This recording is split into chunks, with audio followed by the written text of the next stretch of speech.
Yep, welcome. It's indisputable. I'm your host, Rashad Richard. Good to be with you. We got a lot on the agenda today. In the bullpen, this is going to be interesting. Tara Perry, Black PAC lead organizer. Now, when you go to their website, they seem to be very down with the cause, very pro-black, pro-movement. However, there are some nuances in their, let's say, ideology that we will expose today. We're going to break down the John Lewis Voting Rights Advancement Act and perhaps reparations. Also, I'm so excited. We got my dear sister, Ana Kasparian, on the program today. Young Turks executive producer and host. Good to have you, Ana. Thank you, Dr. Richie. Good to be here. Glad to have you on the show again. Top story of the day. Remember when we reported on the state trooper who decided to tell the governor to kiss his ass because he's not going to take a COVID-19 vaccination? Well, he's dead from COVID-19. Here's a reminder of that video. This is my final sign off after 22 years of serving the citizens of the state of Washington, being asked to leave because I am dirty. Numerous fatalities, injuries. I've worked sick. I've played sick. We've buried lots of friends over these years. I'd like to thank you guys. I'd like to thank the citizens of Yakima County, as well as my fellow officers within the Valley. Without you guys, I wouldn't have been very successful, and you've kept me safe and got me home to my family every night. Thank you for that.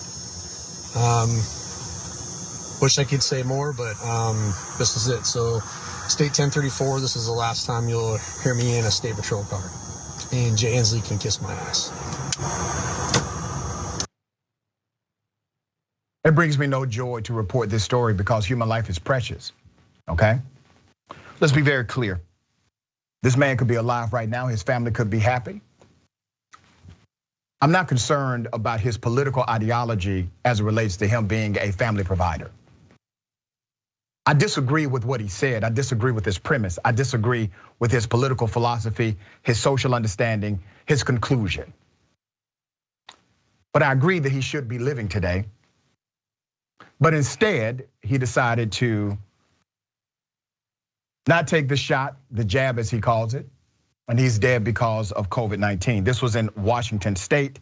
The trooper, his name was Robert LeMay. Let me give you some background. The state trooper who left his job over a vaccine mandate that could have saved his life, telling Washington State Governor Jay Inslee to, and I quote, kiss my ass, has died of COVID-19. Robert LeMay, 51 years of age, was fired on October over his refusal to get the jab and filmed a video of himself hitting out at Mr. Inslee. In the video, he says, and I quote, "This is my final sign off. After 22 years of serving the citizens in the state of Washington, I'm being asked to leave because I am dirty. This is the last time you'll hear me in a state patrol car, and Jay Inslee can kiss my ass." On Friday, Washington State Patrol Chief John R. Batiste released a statement saying the former trooper had died. He said, and I quote in this statement, "I am deeply saddened over the news that our former friend and colleague, Trooper Robert LeMay, has passed away.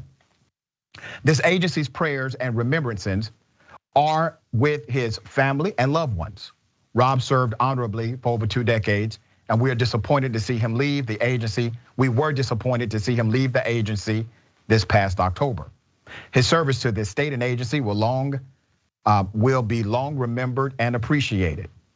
You know, that great words, Chief. But you know what really will be his legacy? I mean, just keep it all the way 100, Chief. His legacy will be that he told the governor to kiss his ass because he refused to take a vaccination that was mandated by policy, and he died from the thing that the vaccine would have protected him from. That is going to be his legacy, okay? A big part of it. It's very sad because it didn't have to happen. Last year, it was reported that COVID had become the single biggest cause of death for police and law enforcement officers across the US, even as associations representing them fought against vaccine mandates. Now, there are people who will say, you know, Doc, you're anti-police. No, I'm pro-police. I'm pro-good police. I'm anti-bad police. It's very simple. In this case, I'm pro-police officers literally getting a vaccination. You know why? Because this is their #1 killer. contrary to what they believe is their number one killer, unarmed black people. Unarmed black people are not their number one enemy. Actually, it's COVID. They're dying because they are catching COVID. No vaccination, you have a higher chance of death. CBS News reported that nearly 24 police professionals died from COVID in just 1 month, October 2021, while a total of 301 of the 458 officers who died in the line of duty were lost to COVID. That's according to an article in the New York Times. That number has actually increased since that article. This made last year the deadliest for police officers in the US history, more than 90 years, and represented a 55% increase in the previous year, the paper said. It is thought that at least 460 law enforcement officers in the US have died of COVID since the pandemic began. Tragic, unnecessary, unfortunate, but real. Ana, what are your thoughts? You know, you make a really great point in juxtaposing the number of police deaths as a result of COVID versus, some of the preconceived threats that they have, these preconceived notions. The thing that really strikes me about this pandemic, and it's a theme that we see playing out over and over again, is how quickly something like a pandemic was immediately turned into a culture war rather than a public health concern that really requires all hands on deck to ensure that as few people die as humanly possible. I think that that's partly to blame the media for, but mostly to blame our politicians for, many of whom are obviously completely taken over by corporate interests. And so their political identity devolves to nothing more than taking a culture war side on any given issue or turning something as serious as a pandemic into a culture war. It gives the public this illusion of governing when in reality, they're not governing at all. They're just turning something that is tragic, yes, but could be combated efficiently and effectively into a culture war issue that they can pretend like, they're warriors on. And people are dying as a result. We see that people in the media are able to make a significant amount of money. They increase their earnings through monetization if they spread coronavirus lies or conspiracy theories. And so it's just the incentives continue to be in the wrong place. And the individuals who end up suffering the most are those who are impressionable, those who fall for the culture war lies that have been attached to this public health concern. Very well said, and I make the point often, and I echo what you said. There's a difference between a private health issue and a public health crisis. And we have devolved into this arena where we blur the lines. Now, everything is really a personal health issue when in fact it's a public health crisis. The rules are different. The rules of engagement are different. The rules of policy are different. And the rules of law are actually different when you're in the middle of a public health crisis. All right, so we're gonna continue to follow these stories because, hey, I wanna see good cops survive. I actually do. I wanna see them on the job. All right, we've reported on something like this, but now it's a new situation.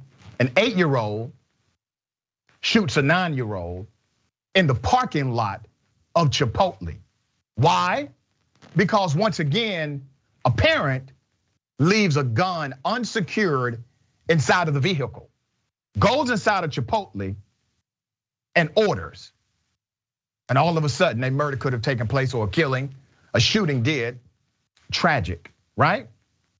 Well, check this out. The Georgia law prohibits local jurisdictions from actually changing the law so that they can hold parents accountable for these types of actions. Literally, it is illegal for the state, with the state, it is illegal for a county to pass a law saying, hey, that's a crime. Let me give you some background. The gun was left unsecured. Let's put up a picture of the Chipotle. The gun was left unsecured inside of a car where children were. It was parked outside of a Chipotle in a place called Snellville, Georgia. The child's mother was inside ordering food at the time of the shooting. It's not clear exactly where the gun was located inside of the car, but employees of Chipotle called police for help and tended to the child. One of the witnesses, let's put up a picture of the witness. She spoke to WSB-TV. One of the witnesses said, and I quote, some kids came in and they were screaming that someone shot him. You could see the visible gunshot wound coming out of his ear. We just stayed here applying pressure to the wound until the paramedics came. The mom was right there. She was the one putting a towel on his wound. There have been prior incidents in the area similar to this. Over the past several months, several children have either been seriously injured or killed in Georgia after being around an unsecured gun with another child. We reported on 2 of them right here on Indisputable. This is the 5th child injured in a shooting this year in Metro Atlanta. 3 children have been killed by guns this year already. Let's go national. According to the Give First Law Center to Prevent Gun Violence, 4.6 million minors in the United States live in homes with at least one loaded and unsecured firearm. 70% of parents reported that their children could not access the firearms in their households on their own. But over 1/3 of the children belonging to those households reported being able to access the firearm in less than 5 minutes. So let me just bring the humanity back into this conversation, okay? There's a reason why a kid can't drive an automobile. It's dangerous. It's simple. There's a reason why a child is restricted from doing things that could cause injury to themselves or to those around them. But all of a sudden, when it comes to guns, conservatives in particular, and some Democrats lose all common sense. No, let's pass laws to stop local jurisdictions from passing laws that will protect children. Once again, a child could be dead, but still the family, their lives have been turned upside down in a significant way. But we come back to this one element in our societal construct: fascination with guns. That somehow, if it's guns, it's good. That's how some people think. Some people believe this. Ana, you see this for what it is, and you've covered stories like this. But once again, the policy says that the local jurisdictions are unable to pass criminal laws for guns and against gun negligence like this. Yeah, oftentimes when we talk about gun laws and how it's left up to the states or it's left up to various counties, it doesn't really make much sense. And I find that to be an incredibly ineffective system because people don't live on islands. We're one country. We don't have borders between counties and states where people can't enter. But this is one of the rare instances where it could actually be effective and it could have a domino effect in regard to prosecuting parents who are not responsible with their guns. There was the case recently in Michigan, one of the more, there's school shootings on a regular basis, but this was one of the more high profile school shootings in Michigan recently where the parents, for the first time, were facing prosecution as a result of not securing their firearm. In fact, they purchased a firearm for the school shooter during the Thanksgiving break. Yep. And what I really appreciated about this unprecedented prosecution is that honestly, I felt that everyone could really put their support behind that. It's not about banning guns. It's not even about restricting access to adults who want guns. It's just about ensuring that if you have a gun, please be responsible with it. Please keep it in a safe place so your children don't have access to it. To think that we now have lawmakers who genuinely will fight against those kinds of common sense regulations really blows my mind. And it does go to the point that you made, that whenever we're talking about gun violence in this country, the conversation is completely dominated by 2 extremes. Yeah. One extreme, ban guns, the other extreme, no regulations whatsoever. In fact, no personal responsibility, even when it comes to a context involving children. I think it's pretty sick. I'm not in favor of banning guns. I think common sense gun legislation is sorely needed in this country. And I really do think that criminal charges for parents who are irresponsible with their firearms makes all the sense in the world. And I think that's what we should be fighting for, absolutely. It's constitutional to bear arms. Constitutional rights, however, come with common sense responsibility. That's how rights work, so that you don't deprive people of life and liberty. But when you have this happening on a semi-regular basis, and some jurisdictions it happens more than others, it creates a public health crisis once again. There's a commissioner named Ted Terry. Ted Terry represents DeKalb County, which is located next to Atlanta. Ted Terry has been on the show before. He's in Georgia. He knows about the law. So what he did is he presented a civil law that would create a penalty, a fine, a monetary fine for parents who did things like this. That was his way of usurping the state law, which prohibits a criminal law to be passed. He did this because he simply wanted, Anna, he wanted a real educational campaign to be connected with the new civil law. Because states that have done this, they have seen accidental shootings decrease significantly because of not just the civil penalty, but because of the education that surrounds it. And guess what? The conservatives, they said no. Fascinating. All right. Donald Trump is threatening to run for president. I told you that. And he's also saying, if you elect me again, I'm going to pardon the terrorists that tried to overthrow the US government. Of course he will. Let me give you some background. Donald J. Trump said this at a Texas rally. Here's the clip. We are going to start by ending Nancy Pelosi's political career once and for all. And then we're going to kick the Biden crime family out of the White House in 2024. And another thing we'll do, and so many people have been asking me about it, if I run and if I win, we will treat those people from January 6th fairly. We will treat them fairly. And if it requires pardons, we will give them pardons because they are being treated so unfairly. I've been criticized when I say Donald Trump radicalizes terrorists. That's what he does. He is the terrorist radicalizing terrorists. Now, he's not going to go out and overthrow the government personally, right? But you do know that if he could have gotten away with it, he would have. He would have destroyed democracy, ripped up the Constitution, and that's what they wanted to do. They wanted to create an undefined space to where the Constitution was silent so they could make up the rules. That was the idea, that was the design. And they had multiple avenues working on that one goal. So Trump's comments came during a campaign-style rally in Conroe, Texas, in which he complained about the criminal prosecutions that Capitol rioters have faced as a result of their attempt to interrupt the counting of the Electoral College votes after he lost the 2020 election. His comments reflect the growing sentiment among Republicans that the Capitol rioters should be forgiven and the events of that day forgotten, as the House Select Committee investigating January 6th has issued scores of subpoenas to individuals and organizations as part of its probe and is expected to release an interim report on its findings this summer. What will the report mean? Not a damn thing. Nothing. Okay, we'll read it because it's newsworthy, but it moves nothing. Some of Trump's allies in Congress have pleaded for pardons for these terrorists. Florida Governor Ron DeSantis, a potential 2024 Republican presidential contender, recently called 1-year commemorations of the Capitol riot an effort to smear Trump supporters, okay?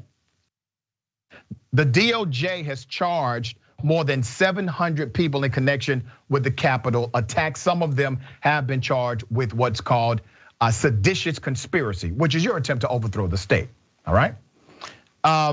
Trump raised the prospect of pardons after a speech repeating his lies about widespread voter fraud, causing his loss to President Joe Biden in 2020. Republicans in state houses across the country have seized on Trump's lies to enact new laws that will make voting more difficult for some and to pursue ongoing reviews of the 2020 election. So let me make this very clear and very plain. They have a strategy. The strategy is they want to pick the voters because they are afraid of the voters picking them. Strategy one. Strategy two, it's not just about who casts the ballot, it's also about who counts them. So they are strategically placing vote counters, directors of elections in places throughout the country so that they can control and manipulate the outcome of elections. And then strategy 3, they want you to question any result that does not favor them. Those are your 3 strategies. They're implementing them now in real time. Anna, what are your thoughts on this story?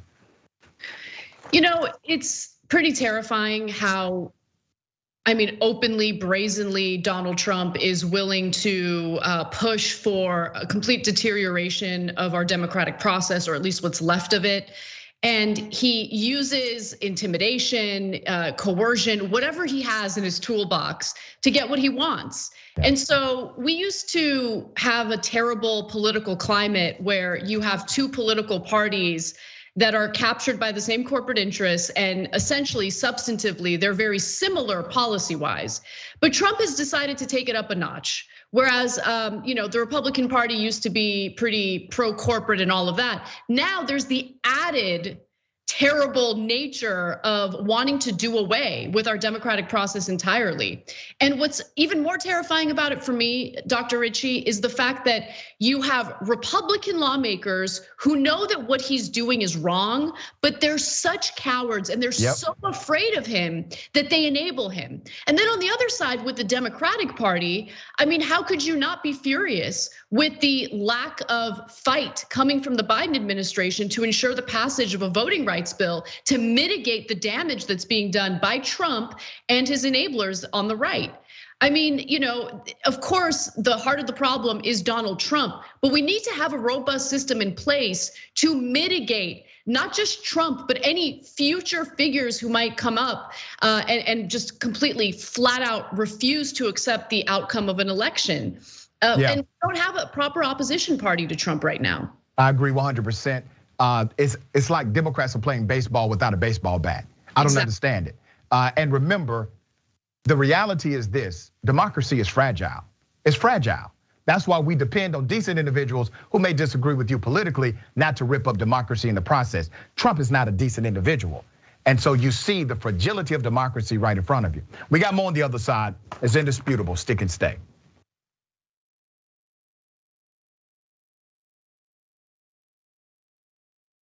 I'm old enough that I remember when Captain Crunch put the berries in it. Yay, crunch berries! And I was like, ooh, the fake berries. Remember? We're gonna try that. We did a story back in the day about how a woman sued, General Mills. She'd been eating it for 4 years, believing that it was actual berries. Yeah. She's like, these aren't real berries at all. Yeah. I'm like, I got news for you. Captain Crunch isn't really a captain or a person.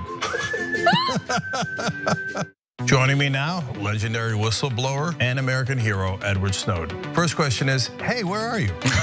I'm in my apartment in Moscow. All of a sudden, in the studio, Jim Gaffigan, everybody. Mental illness is, completely undiagnosed in our society. It's not about a particular administration. It's about a broken system of power, and through that, really, the instrumentalization of a system of not justice, but injustice. People understand whether they claim to deny climate change or not. Our collective house is in crisis. We're also dealing with the legacy of 40 years of economic policies that have made people's lives more precarious. Sometimes you got to force people into their humanity. Sometimes you have to shake people into empathy. Senator Elizabeth Warren joins us in the studio. Healthcare is a basic human right, and we are fighting for basic human rights. In order to actually achieve that vision of everyone having access to the same resources and getting to determine the outcome of their life, we have a lot of work to do, and it needs to start right now. Here's something you may not know. When you deposit your money in a big bank, it doesn't just sit, safe and secure, in a vault. Instead, your money could end up building oil pipelines, mining for coal, or drilling in the Arctic. So if you're concerned about the planet, give your money something good to do. Make the move to green with Aspiration's fossil fuel-free account and join the thousands each week who are switching to save their dollars and save the planet at the same time. Welcome to the Damage Report. I'm John Idarola. This is gonna be a big one. What Donald Trump has done as president has cut taxes for the wealthy and made life better for rich people. But he's made life worse for poor people. We're making America great again by throwing more money at the military to destroy other countries because that makes us great instead of investing it in ourselves. That it's Donald Trump and it's Stephen Miller. The choosing is based on wanting to create cruel and inhumane conditions to scare other people away from ever coming to the United States. The opportunity to make money off of tragedy is the American way. There's only one place to put garbage people: in the trash. We've never had so much access to so much information with so little idea of what the hell is going on. What does enforcing our borders have to do with traumatizing children? Absolutely nothing. I think a sane person could say the current situation we have right now is radical. But what we're doing is literally making the world more like hell. That's a warning sign.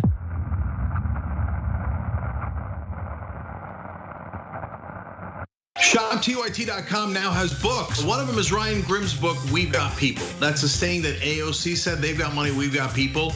It's the best tracing of the AOC victory I have seen anywhere. It's the most accurate, and it's got great details. The book actually goes all the way back to Jesse Jackson and how he was the original Bernie Sanders. If you want to know how we're going to win going forward, those lessons are super important, and they're in Ryan's book. So check it out right now at ShopTYT.com. We found the perfect person to lead the army, Allison Hartson.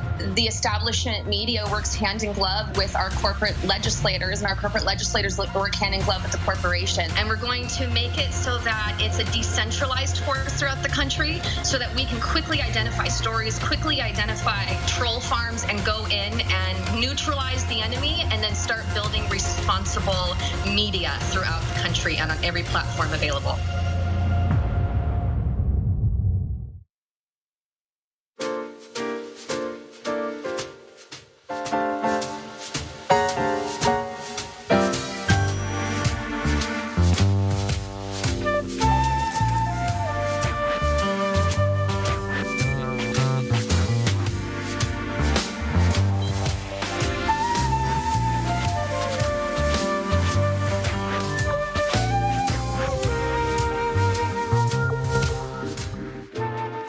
All right, welcome back. Listen, I just got to say this. I'm always excited when Anna's on the show.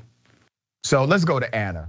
All right, you know, I've watched you for years, and I've told you this before. And a lot of my education on progressive policies, values, the agenda came from you.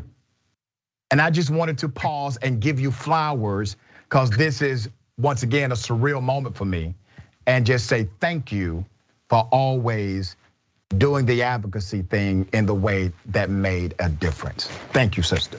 Thank you so much, Dr. Ritchie. And let me just say thank you for being part of our team. I mean, it just makes TYT so much better. You're a fighter. And the thing that really stands out to me about you, and I noticed this during your debate with Charlie Kirk, you're able to debunk facts or dismantle misinformation in like literally the most pleasant and kind way I've seen in my life. It's amazing, and I'm learning from you. So this is a great, partnership that we're seeing here. Iron sharpens iron. I appreciate you saying that. Okay, let me read some of these amazing comments. Before I do that, I got to remind everybody, the big homie. All right, J.R. Jackson, watch list. Let's get that graphic up. Beautiful. Look at those colors.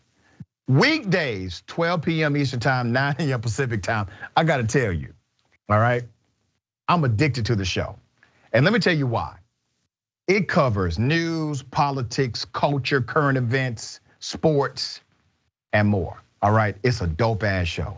So here's how you can support. Make sure you go to facebook.com/watchlistTYT or watch live at youtube.com/watchlistTYT. Subscribe there, okay? Also, Petition. TYT Investigates recently published an exclusive story about the families, that's the organization, the family's secret role in Guatemala politics and how the organization's intervention has massively eroded human rights and the LGBTQIA rights in the country. We're calling on Democrats to do something very specific, to boycott the National Prayer Breakfast, which is run by the organization. Sign the petition right now at tyt.com/petitions for Democrats to join people like Senator Tim Kaine and others in refusing to attend the National Prayer Breakfast. Now, here's what some Democrats are doing. All right, they're doing this cowardly thing where they don't want to say it publicly, but they're not going to show up. We need people on record, okay? I don't give a damn that it's called a prayer breakfast. I don't care. What they're doing is antithetical to growth and progress and values, and it's quite evil, all right? Okay, membership. The resistance against the establishment is real.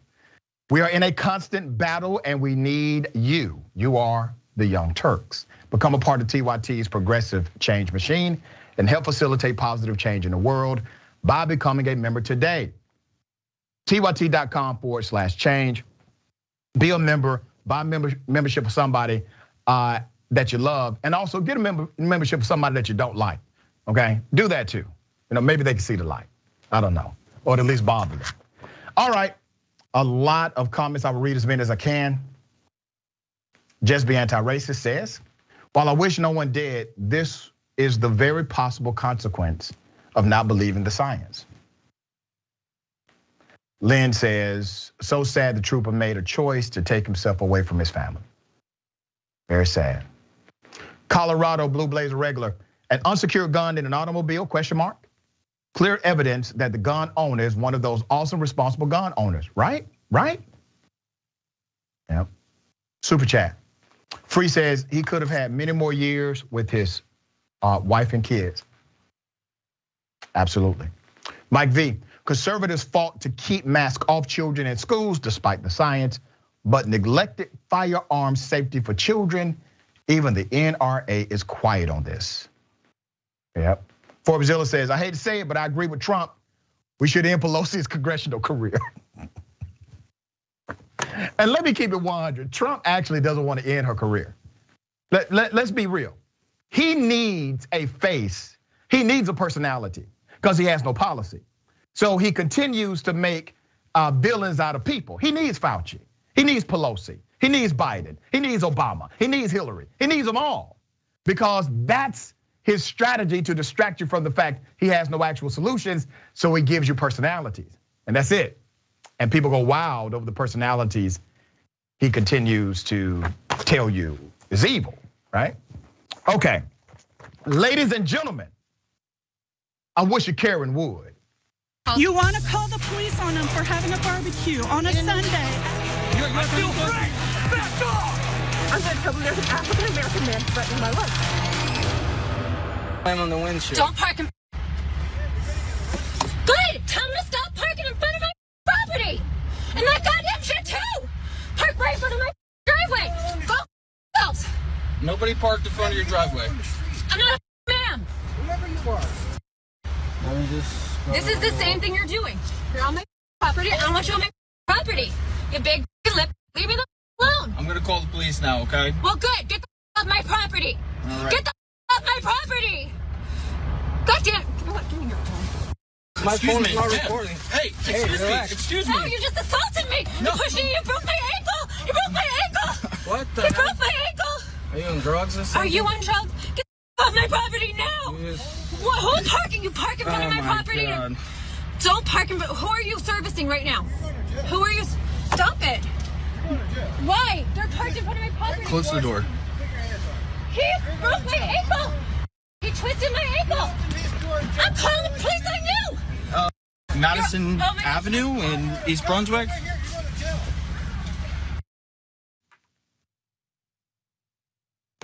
She said, and I quote, "You just assaulted me. You broke my ankle." Karenicity, ladies and gentlemen, the Karenicity in this one runs deep. She is not OG status Karen, but she's definitely on her way. This particular Karen was obviously trained by a well experienced Karen. As soon as someone decided to stand up for themselves, she yells that she is being criminally violated. Classic Karen move. Ana, what are your thoughts about this, Karen? Well, I'm not not sure if people realize this, but the street in front of your property is not your property. It's actually public property that's paid for and maintained through public tax dollars, meaning that it belongs to all of us. And this is an issue that I think a lot of people have actually experienced. I know I've experienced it personally, parking in front of my parents' home or parking in front of my parents' neighbor's home when I go visit them every Sunday. And the neighbors were not pleased about it, they were upset, but that street doesn't belong to the neighbors. It belongs to everyone who pays taxes on that street. It's an incredibly weird thing for people to get up in arms about. Yeah. I don't really understand it, especially since it doesn't appear that that woman lives in like a densely populated area. Like, come to West Hollywood, California or something, and then you'll see why people get so up in arms about parking spots on public streets. But just calm down. You don't own the street. People can park as they please as long as they're not blocking a driveway or as long as they're not parked in front of a hydrant or something. It's just insane. Like, that sense of entitlement is really the pattern that you see with these Karen stories. Very well said. All right, shifting gears, very sad story. Once again, a 15-year-old, a teenager, has been shot in the back of the neck, paralyzed, is in the hospital, and the Miami-Dade Police Department, they are refusing to release the name of the officer, citing Marsy's Law, which was created for people like the 15-year-old who was likely a victim of a crime. So instead of using the law appropriately, they have now added another charge to the paralyzed 15-year-old in order to justify hiding the police officer's name by claiming the police officer is a victim of a crime, even though the initial charges did not say so. They did it to cover their ass. I'm gonna give you the background. Let's put up a picture of this teenager. I'm withholding his last name. His name is Vito, okay? Vito has a beautiful smile, all right? He's a teenager, he's a kid. Trouble kid perhaps, but a child. I was a trouble kid myself. Another criminal charge has been given to a 15-year-old who was shot and paralyzed by a Miami-Dade police sergeant. Vito, last name withheld, was charged with aggravated assault Friday night. He was previously charged with possession of a firearm by a minor and resisting an officer without violence. Without violence, okay? The attorney for the 15-year-old who was left paralyzed after he was shot by police while fleeing a traffic stop in Northwest Miami-Dade said the teen was shot in the back of his neck while running from officers. 15-year-old Vito remains at Jackson Memorial Hospital, paralyzed from the neck down. Now, this story gets quite interesting, and this is why people don't like the police. Because of stories like this. Literally, he gets shot in the back of the neck, paralyzed, he's in the hospital. The police agency, they come out with, hey, we're not going to release the name of the police officer involved, even though the cop is paid by taxpayer dollars, there's a transparency element, he works for the government. This cop is a public servant. They said, no. We're going to use Marsy's Law, a law that was created for victims. And in order to justify them using Marsy's Law, which would protect the identity of a victim, they decided to charge him, the 15-year-old, with another charge. It gets deeper. Speaking with 7 News on Friday, his attorney, Jarlins Princilis, pointed to the location where he said a Miami-Dade cop, his bullet pierced his client, the 15-year-old, early Sunday morning. He was running from the police, trying to get away, and he was shot in the back of his neck, said the attorney. Miami-Dade police invoked Marsy's Law to withhold the name of the officer who shot Vito, claiming the cop was a victim of a crime.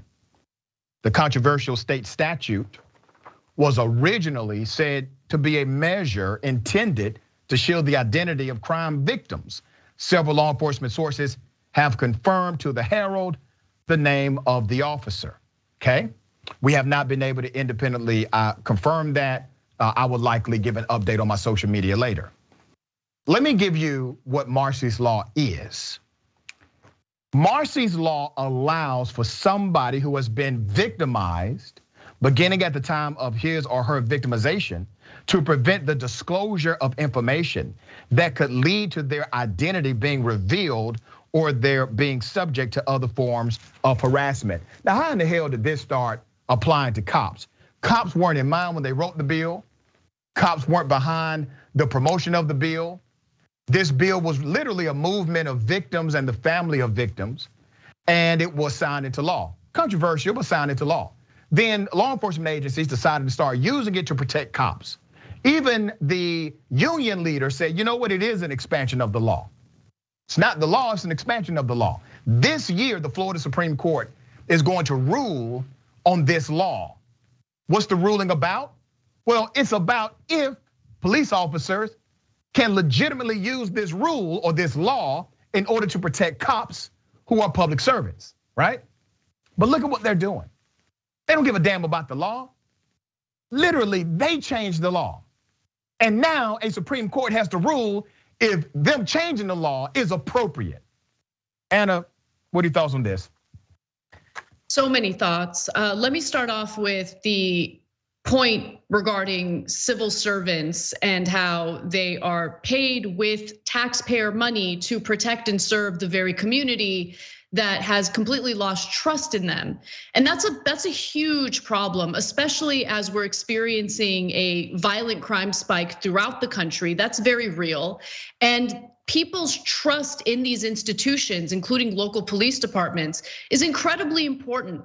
And I would argue that these police departments need to focus on building back that trust. I know that, for the African American community, for Black and brown people in this country, that trust has been long gone.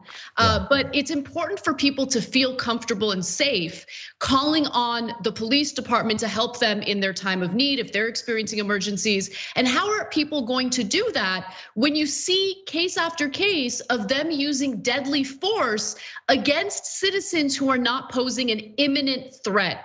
I think that really needs to be clarified.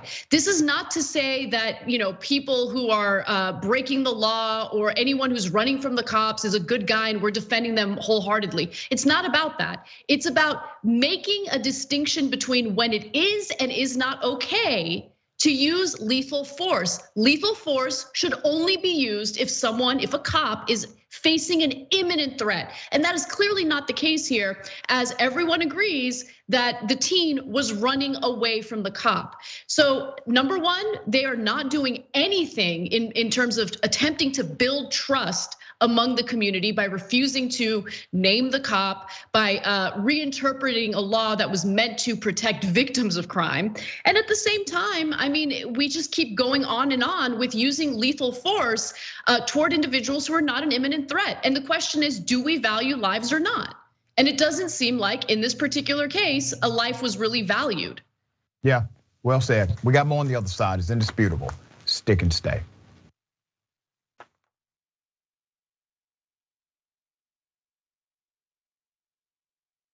Every day, the Young Turks delivers 2 hours of solid, fact-based, timely news and progressive commentary on all the day's most important stories. We keep our viewers informed while also providing perspective and insight on the news we cover, so you understand not only what's happening, but also what's happening behind the scenes, the stories behind the stories. Gee, I wonder why we didn't get $15 minimum wage. Because they're all raising money from the guys who don't want to increase the minimum wage. And we play musical chairs and put these children in one awful detention facility to the next. That's what's happening at the border. The things that got him banned, he's still spreading. So presumably, I think it's reasonable to say that if you allow him back on the website, he's going to do it again. Any legal voter that we deem not willing to vote for my side shouldn't vote because it'll replace me that's supposed to vote for my side. That's not how voting works. That's not how democracy works. report. And while many people following today's political news can get discouraged about the direction of the nation and the world, that's not us. At TYT, we're genuinely optimistic about the future, and with good reason. Today, wide majorities of Americans agree with our progressive stances on issues ranging from healthcare and education to climate, immigration, and wages. The rising generation of young people are also overwhelmingly progressive in their political beliefs and policy objectives, and they're increasingly flexing their muscle as voters and activists to demand change from our elected officials. The traditional mainstream media is mostly AWOL. They, along with the government and many other cherished institutions, have been captured by corporate interests. Audiences sense that they're not getting the whole story or even the truth from once trusted outlets, whether broadcasting cable TV news networks or national newspapers and magazines. The Republicans say we will serve our corporate masters at all costs, including killing democracy, yet here we are. Where else do you hear that? You hear that on NBC, on ABC, on CBS? You hear it nowhere. They don't want to talk about money in politics because it's really hard to pass judgment when your media organization is funded by fossil fuel companies. The antidote is the Young Turks. Unlike mainstream corporate outlets, we're not beholden to corporate advertisers, the defense contractors, to Wall Street, or to Big Pharma. And we don't carry water for the Republican or Democratic parties. So watch us Monday to Friday at 6 p.m. Eastern, 3 p.m. Pacific, and join the thousands of progressives around the globe who tune in every day for TYT's unmatched, award-winning content and see what it's like to experience a news organization that only answers to you. I'll continue to sit. I'm going to continue to stand with the people that are being oppressed. The president labeled him a son of a bitch. I don't think it's good to be a distraction to your team. To stand proudly for the national anthem. You know, some of these people need to move to another country. Well, you shouldn't be playing, you shouldn't be there. Maybe you shouldn't be in the country. The president is put in place to amplify the racists in this country. Black men and boys are killed at an exponentially higher rate than white men and boys, as outlined by PBS. Black people are most likely to be killed by police, found mappingpoliceviolence.org. Personally, my biggest gripe is not saying how sports and politics have been attached at the hip. From the jockey syndrome, to the Negro Leagues, to Tommy Smith and John Carlos, Muhammad Ali, to modern day and everything in between. This is not an escape. It is a reflection of reality and a reflection of the times. Everything that we've accomplished over the years is because of our members who've allowed us to remain independent of corporate interests and reach 20 million followers. Now is the time to bring as many people into the progressive movement as possible. We're inviting you to be the change and help bring a community-powered progressive change machine to life. Details are at tyt.com/change. If you're a member, thank you. We need you to remain so. If you're one of the thousands of viewers out there who's not a member yet, the time has come for you to join now. We need you more than ever. tyt.com/change.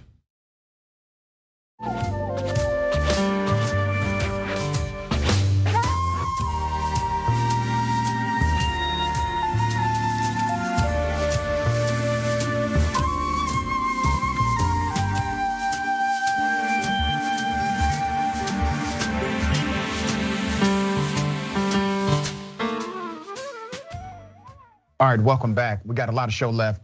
Let me read some of these comments. Jambo Gino says, dang, she walked away real easily on that broken ankle. Roger Harris says, what in 8 Mile hell is going on here?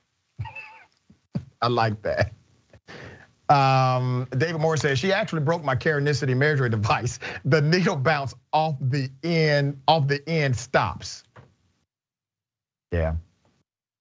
Dissident PM says, that bushel of apples is just a decaying lump of plant material at this point. Talking about the 15-year-old who was shot and paralyzed, shot in the back of the neck. Okay, let me highlight a very disturbing story. You know, the killers of Ahmaud Arbery, remember them? Well, they were convicted in a court of law, state court. But there's also a federal hate crimes investigation, indictment, and we were hoping an actual full prosecution. The family was hoping for the same thing. But according to the family of Ahmaud Arbery, the murdered young black male who was jogging, the federal government decided to go behind their backs and strike a plea deal with these murderers rather than fully prosecuting them for their hate crime. The McMichaels were due to stand trial on federal hate crimes next month, but prosecutors announced a plea deal late Sunday without revealing what the terms of the plea deal were. Ahmaud Arbery's family attorney, S. Lee Merritt, took to Instagram and made it very clear that the family does not support what the federal government has done. Here's a video. This is an example of the Department of Justice literally snatching defeat from the jaws of victory. Wanda Cooper Jones is vacillating between upset, betrayed, from feelings of deep grieving to feelings of vehement anger. She is anxiously hoping to get before the court, which is her legal right, to express her dissent. To the Department of Justice, Ahmaud Arbery's family has communicated their extreme disappointment and sense of betrayal. To the judge, the family is throwing themselves at the mercy of the court, asking that they do what the DOJ has refused to do, which is listen to the family and respect their wishes.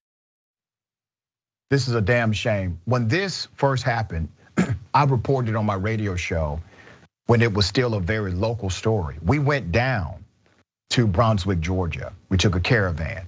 I have interviewed Ahmaud Arbery's mother, his father. I've interviewed the multiple attorneys involved in the case, including Benjamin Crump, okay? They wanted full justice from day one. They vowed to go to every proceeding. They vowed to speak to anyone who was willing to listen, and they have kept their word. The government was supposed to keep theirs. Let me give you some background. Gregory and Travis McMichael, the father and son convicted of murder in the Ahmaud Arbery killing, are entering a plea on federal hate crime charges in order to serve their time in a safer, less crowded prison. Well, isn't that nice of the federal government? Merritt called federal prison a country club compared to state prison, saying the facilities are less populated, have better funding, and are generally more accommodating than state holding facilities, according to tweets from his account. Merritt, the attorney, spoke out after documents were filed Sunday in federal court ahead of the men's scheduled February 7th trial, showing the defendants had reached the deal with prosecutors. Details of the agreement have not been specified.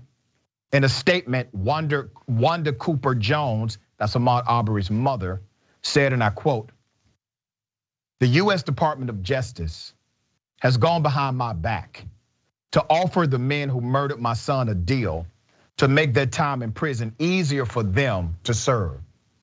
I have made it clear at every possible moment that I do not agree to offer these men a plea deal of any kind. I have been completely betrayed by the DOJ lawyers." Now I want to contrast something here because it didn't make the news it should have made.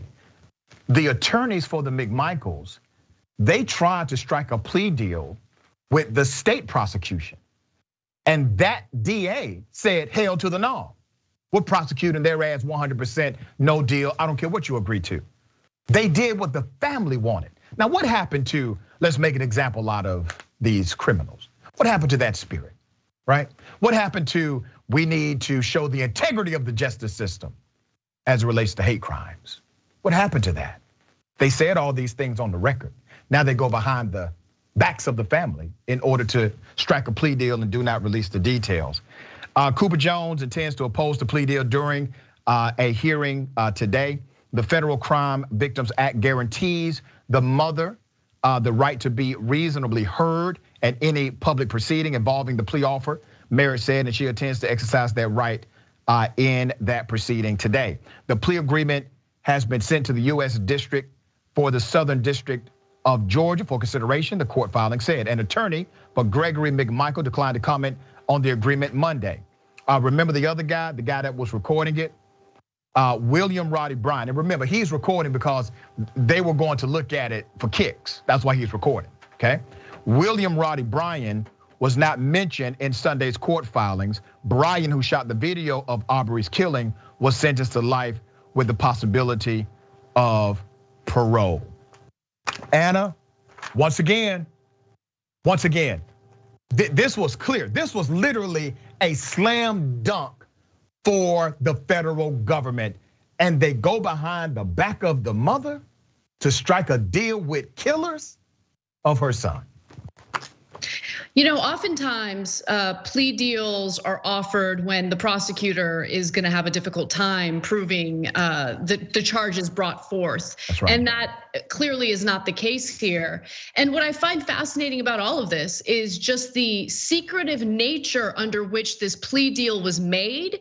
And more importantly, how this was done under Biden's Justice Department. This isn't Trump's Justice Department.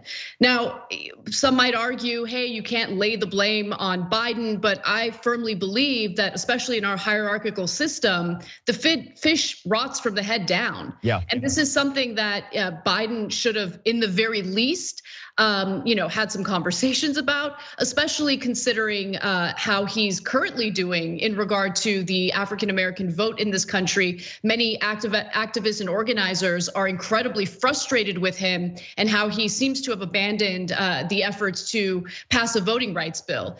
And so when you put it in context, it really gives you a sense of how feckless and embarrassing the Biden administration has been in response to these crises that he, during his campaign, claimed to care so much about. This is awful. I mean, there's really no other way of putting it. And the intentions to essentially put these murderers in a more comfortable position as they're imprisoned, it just tells you everything you need to know about our two-tier justice system and the double standards that persist.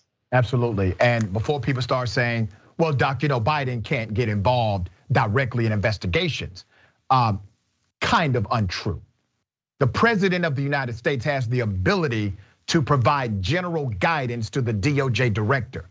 If the president wanted to say something like, I don't know, prosecute hate crimes to the fullest extent of the law, boom, put it in a memo, and that's what the DOJ director has to do. That's called general guidance, all right? The president has the ability, the right, and authority to do so. People who are seeking elected office are willing to literally bring guns to the voting precinct and to unplug voting machines if they don't like what's happening. Well, you named it. Republicans are doing this. It's in Michigan. Let me take you to the first video.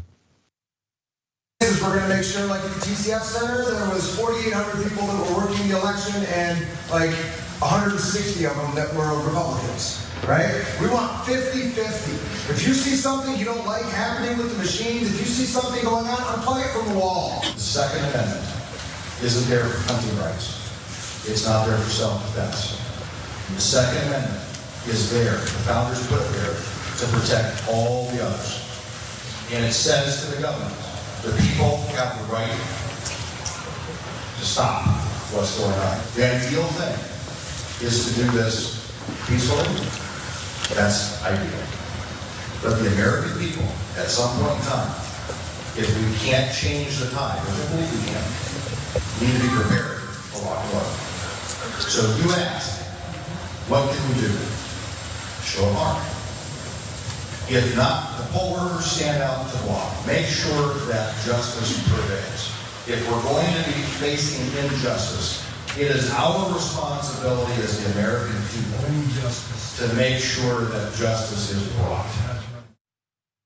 You see, those gentlemen won't bust the soft side of a grape, but they want somebody else to do it for them. Okay, this is what it's all about. Kelly and Detmer, Twitter D and Twitter Dom. One is a candidate for Michigan governor. The other one is a candidate for state senate. Let's put up the pictures.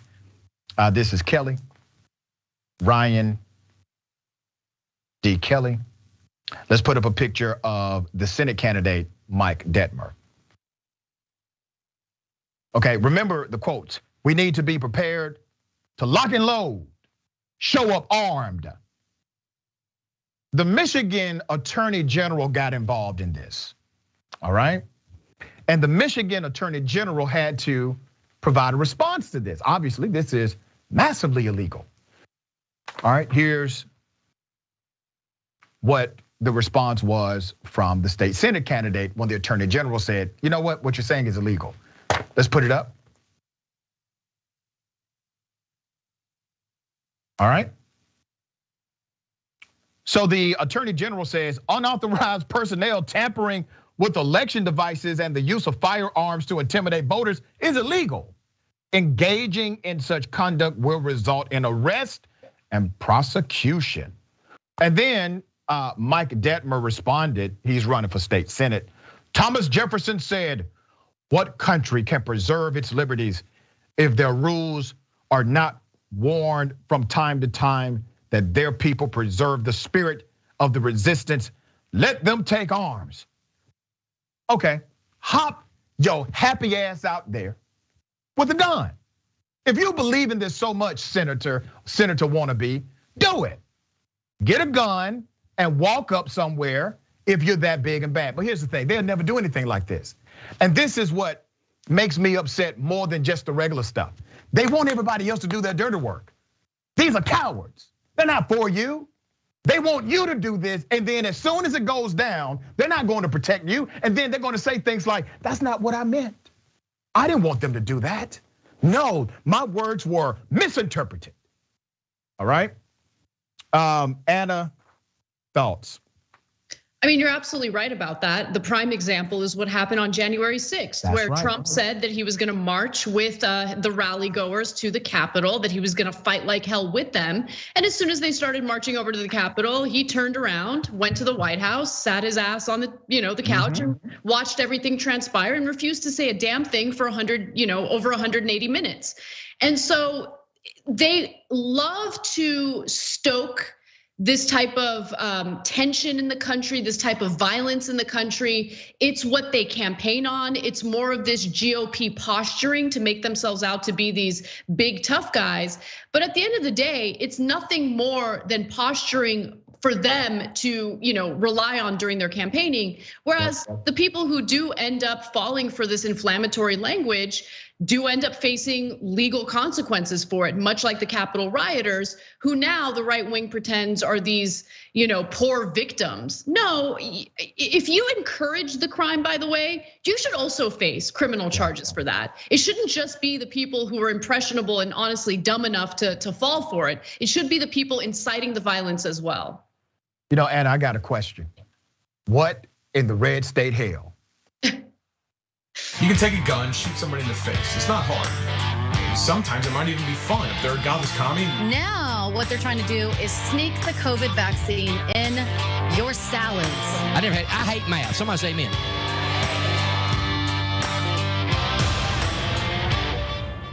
Why are you here supporting Trump? What's your motivation? Because he's our real president. Thank you very much. And what are you basing that on? The fact that the election was stolen and he's our real president. So Biden is fake, and the real Biden was assassinated at Gitmo in 2019, March of 2019. People know who our really president is. Right. We're fighting for America, and we are going to save this country and the world. And people know that Biden is a pedophile, and I don't want to go see him because they know he's a pedophile. You talking about Creepy Joe?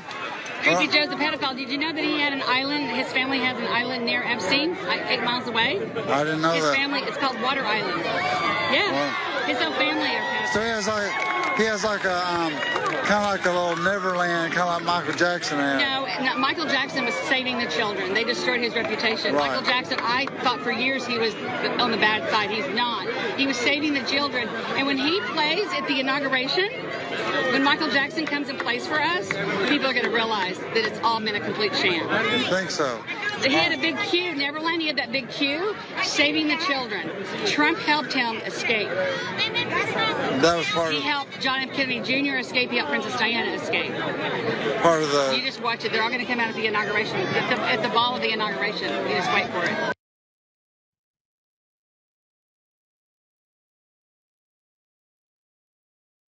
The mental health access, all right, healthcare access. This is not a one-off. Now, I used to be contrary to this notion, but I'm starting to believe it more and more. Ladies and gentlemen, conservatism may actually be a mental health disorder. It's possible.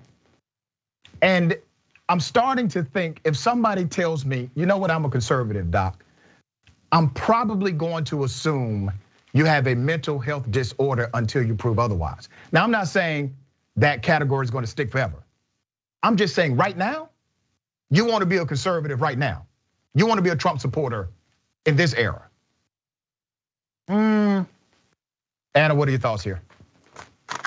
You know, whenever I come across videos like this, it really tests the beliefs that I have because of how just insane the conspiracy theories are and how they keep getting more and more crazy.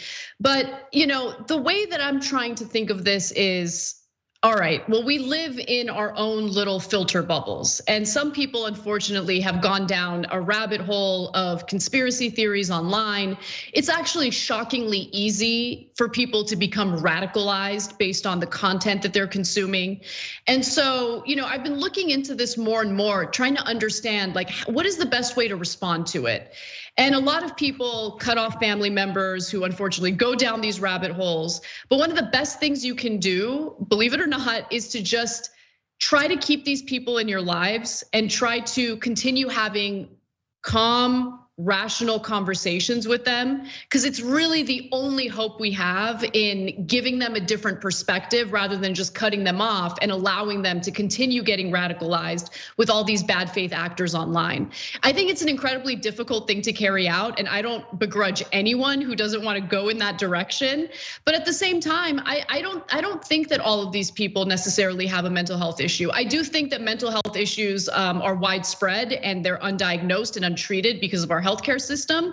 However, I also think that, you know, right-wing media, especially so-called independent right-wing media online, tends to spew this kind of garbage, and they do it in a setting that looks so official and credible, like these sets that look like they're the real deal, and people fall prey to them. And so I want to believe that everyone has a redeeming quality. And so if you do have someone like that in your life, try to stay calm and patient and try to keep like planting those seeds of common sense. I think eventually they'll germinate.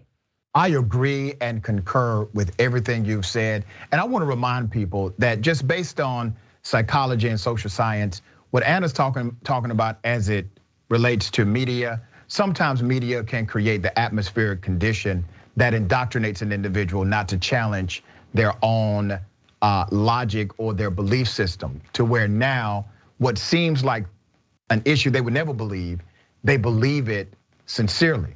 Well, they don't have the ability to judge what they believe. They've been conditioned or indoctrinated. All right, thank you, Anna. Always a pleasure having you on the show. Thank you, I had a great time. Thank you for having me. Absolutely. All right, the bullpen is next. Stick and stay.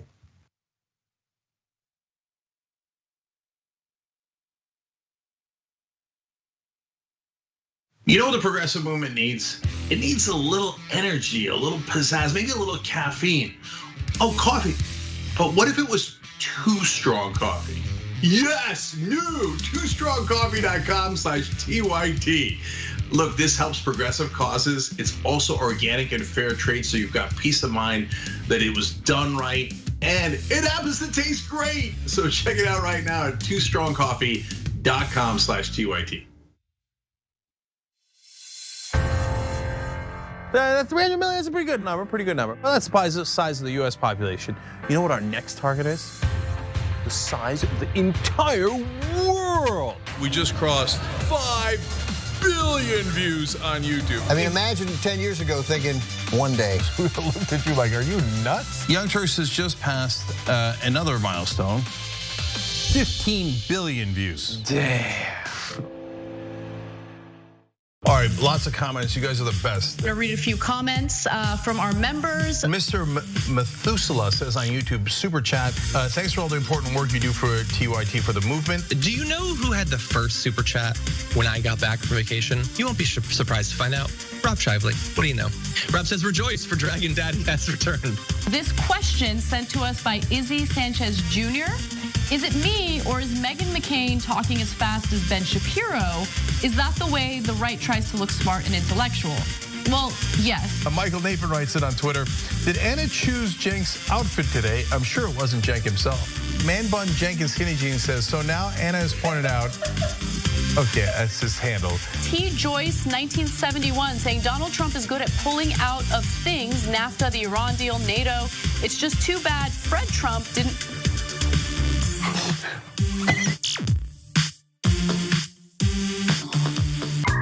All right, let me do a little quick plug here. It's not even a plug. I'm bragging, okay? I'm bragging. Watch me. We have a channel on YouTube, a whole channel devoted just to the Young Turks. It's badass, right?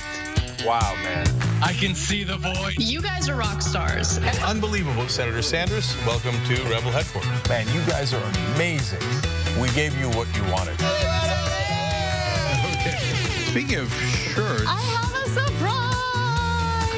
You reached a lot of people. You are the Young Turks.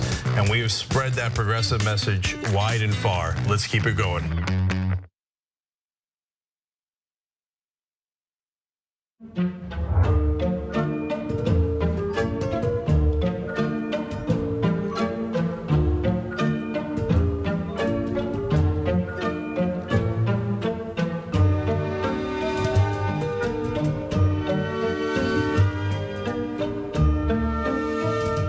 Here's what we do. We go beyond the headline. We are willing to engage in transparent conversations with those who do not think like me. We also make sure that you know what's happening not only nationally, but in your local area. Make sure you tune in to Indisputable with Dr. Rashad Ritchie, Monday through Friday, 2:30 p.m. Eastern Time, 11:30 a.m. Pacific Time. Cool news, shoptyt.com now has books. There's a whole bunch of books there. You're gonna be shocked to find out that they're largely progressive. Of course! Ryan Grimm's book, We've Got People, is there. It's a fantastic story from Jesse Jackson to Bernie Sanders to AOC that explains the progressive movement probably better than any book I've ever read. Speaking of awesome books, my dad's got a book out called The Original Young Turk, where he goes from the poorest olive farmer you ever met in your life to living the American dream.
All right, welcome back. We still got a lot of show left.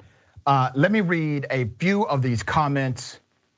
Don't have time to get to all of them. Lynn says, I was waiting for someone to report on the Arbery killer's plea deal. Thanks, Dr. Ritchie. Sina Hogaboom. These people's war-steeped minds will get American citizens killed. Yep, that's their hope, because they're too much of a coward to do any of their dirty work, all right? Susie B, soon we're going to have to watch our step because these people's brains are going to fall out all over the sidewalks, damn. And Chi Massey says, what in the red state hell was that lady smoking at that rally? You know, when you see things like that, you gotta understand that person needs to be on something or off something. It's one or the other. All right, ladies and gentlemen, welcome to the bullpen.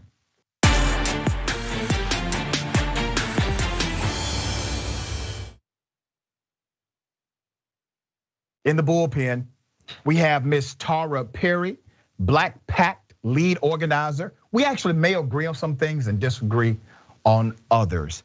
Ms. Perry, good to have you on the show. Welcome to Indisputable. Thank you, Dr. Ritchie, for having me. Happy to be here. Absolutely. You are a Los Angeles native, civil rights activist, community council elected official in South Central. You have a bachelor's degree in sociology, St. John's University, and an experienced legal professional, and you have a very impressive resume.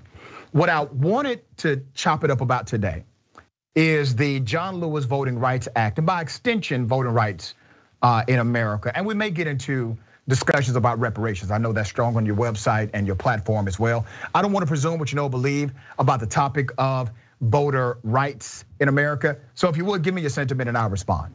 Sure. Oh, and just a quick correction. I ran for city council. I was an elected official for the neighborhood council. Awesome. Okay. In Los Angeles. So at Black Pact, our task is to make sure that that the Black community gets what it is that we need. And right now, it's not the John Lewis Voting Rights Advancement Act. I believe it's a real stall tactic to keep the Democrats and Joe Biden from actually doing their job. It makes no sense to continue every year, every 2 years, right? We're doing this song and dance when it comes to voting rights suppression or voter rights acts and amendments and changes and things of that nature. But it does nothing to continue to put all of this political force behind protecting my right to vote. Once I utilize that vote and I exercise that right, there's no changes being brought to my community. So there's more pressing matters that are going on in the Black community. And if Joe Biden and the Democrats want to really do something that matters to the Black community, they pass a comprehensive reparations package. That's what they would do. Well, let me ask you, and I don't disagree fundamentally with what you're saying. I have been very critical of the Biden administration personally. You do agree that it's not just Joe Biden and the Democrats, that Republicans are also antithetical to the progress typically of Black agenda in the United States of America, correct?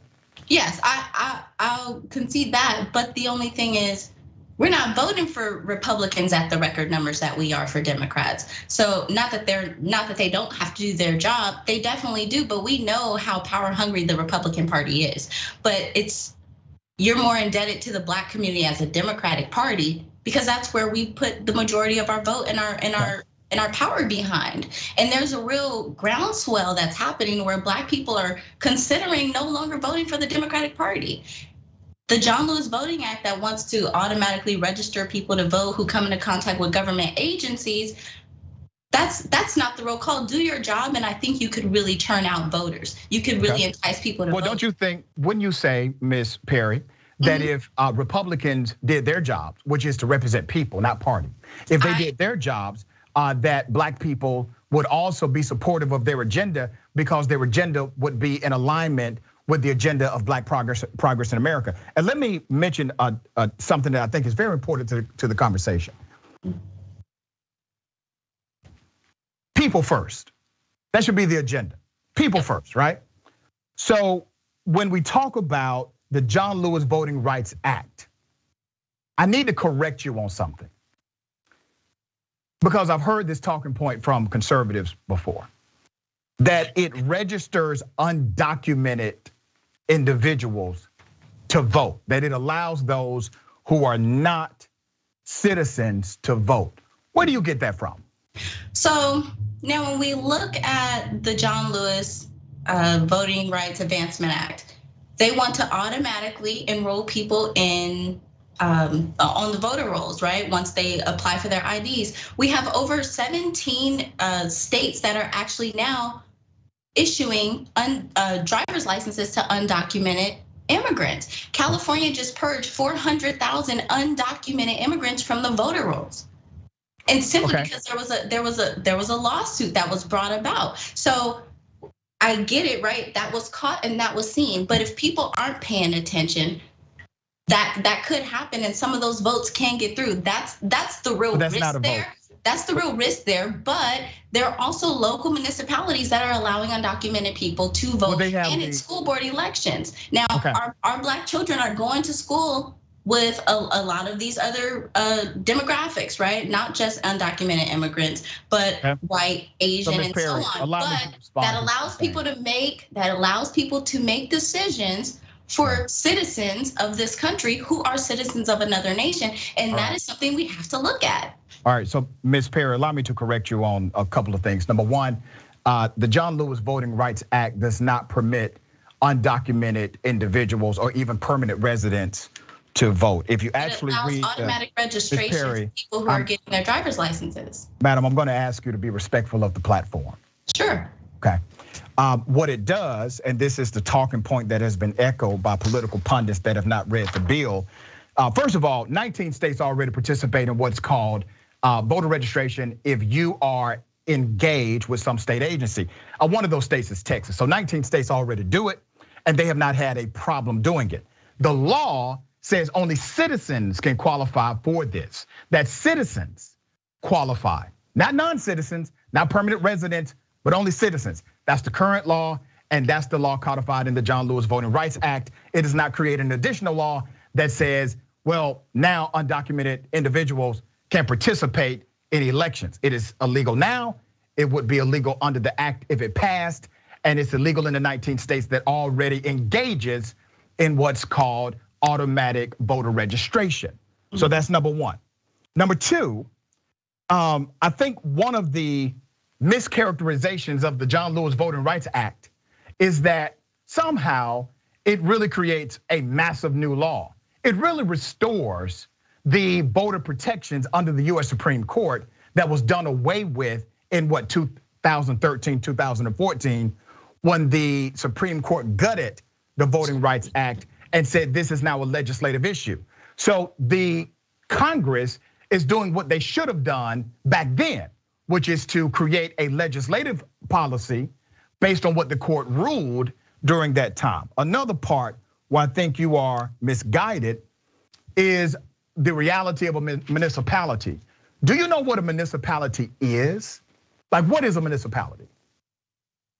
Basically it's a city or a private business within a state. Boom, there it is. It's a private business within a state. It's organized pursuant to the private business clauses. So that particular state, because it is considered a private business, that particular private business has the authority to allow people to be part of the board of directors. Let's call that the voter. So there are private businesses, municipalities, all across the United States of America that change their voting rules for that particular local area. It's in their city charter. For example, there are some cities that allow 16-year-olds to vote.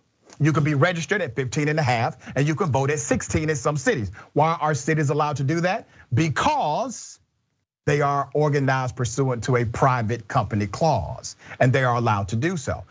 Some cities allow individuals who are residents, but not documented, not citizens, or they do not require that you provide a citizenship record in order to vote. Here's the other thing. In the United States of America, my dear sister, if somebody who's undocumented wanted to register, there's no federal registry on your citizenship that would automatically check and balance that. So if you're talking about a new law that would somehow allow it, we don't have an old law that prohibits it. It's illegal, but there's no direct check and balance in real time. It never has been. So it's still against the law. If you get caught, you get caught. But my problem with some of the things that you're saying is that I feel like you're antithetical to, let's say, the Democratic Party, which I'm fine with that. I don't carry water for no party. Right. But at the same time, you're not being genuine about the adversarial nature of the Republican Party in the midst of your criticism of the left. I criticize them both, madam, because both of them have failed to deliver a policy agenda for black folk and by extension, historically disenfranchised people. And I absolutely agree with you. I stated that earlier today. I'm not a Republican, right? We are seeing the numbers from Black Americans, Black American voters who are voting for the Democratic Party. Do you know why black people? And as you stated, this bill will restore the decision of Shelby v. Holder. However, Black people, we don't have an issue with voting. We're showing up in record numbers. We're showing up in record numbers. We're citizens. We have ID, and we'll bring our own water to the voting polls. Well, let me speak for the 91% of Black Americans recently polled who say that democracy needs to be secured and that we are living in a perilous time that is being attacked. So while you say that this is not, I understand your point of view, madam, but when you say this is not an issue important to black people disagree with you. The majority of black people say this is important to us. I think also, go ahead, madam. Well, I was gonna say, well, definitely it's not important to millennials. It's not that we should not have the right to vote, it's that there are more pressing matters. If we wanna bring up the fact that 25% of voting age Black Americans don't have access to a government issued ID, let's actually address the issues of poverty that is preventing these people from paying certain fines and paying child support that will allow them access to these driver's licenses. But don't just simply use that talking point to push a different legislative bill that's gonna provide rights for someone else. Black Americans have to stop allowing our history to be wrapped up and repackaged and utilized on behalf of another community. I gotta correct you again. Vote Access did a national survey. They found that 91% of millennials say that voting rights is a top 3 agenda item for them. So when you keep saying things like- Millennials or Black millennials? Black millennials. Black millennials, 91% voter access. When you keep saying things like, well, Black millennials don't care about this or don't care about that. It's not that we don't care. We understand that poverty is a real issue, and reparations is what's most near and dear to us. We're being beat and I agree with you on reparations. Voter rights bill every election, and the work is not getting done. That's the issue. So, Ms. Perry, you do realize, one, I agree with you on reparations, 100%. I have a huge catalog. I do writings on it. I've done research on it, and it's published. So I'm with you on reparations. And as a caveat, the American government is for reparations. They're just against reparations for descendants of slaves. All right, they're for reparations for a lot of other groups except black folk. Now, back to one of the dynamics of what you're saying. There's a reason why black people do in fact vote for Democrats over Republicans. Line by line, 28 years of Democratic leadership versus Republican leadership. Black people have a household median income increase of over $1,500 per year under Democratic leadership. Higher education access goes up by roughly 20%. Poverty goes down by 22% in black communities over that same time frame. Graduation rates for high school students, black high school students, increases by 14%. The list goes on and on and on as far as a net economic and higher education benefit because of social programs and a benefits package that Democrats typically deliver, not to the degree they should, but it's better than what Republicans have delivered. So you can't moralize against black people for voting left when the left continues to deliver better than Republicans, even though they don't deliver everything, in my opinion, that they should. They're not delivering, but even with those stats that you just read, Black people still pull at the very bottom of every indicator for quality of life. Tell me the solution. Is the solution, and I'm with you on that. So Ms. Perry, I'm with you. Hold on, wait a minute. I got like 2 minutes left before I got to go to the next show.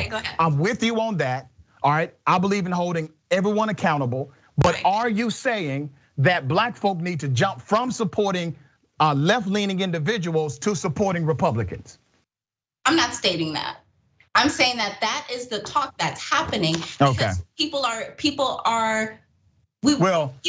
more strategic. Republicans don't want black folk. So let's be very clear. They don't want black people over there. All right, so good luck. All right, I appreciate you being on the show. Thank you. Thank you, Dr. Ritchie. All right. All right, remember, take care of yourself, take care of each other, take care of the planet. Remember, the truth is always indisputable. the conversation. Don't forget, make sure you tune in. All right, peace.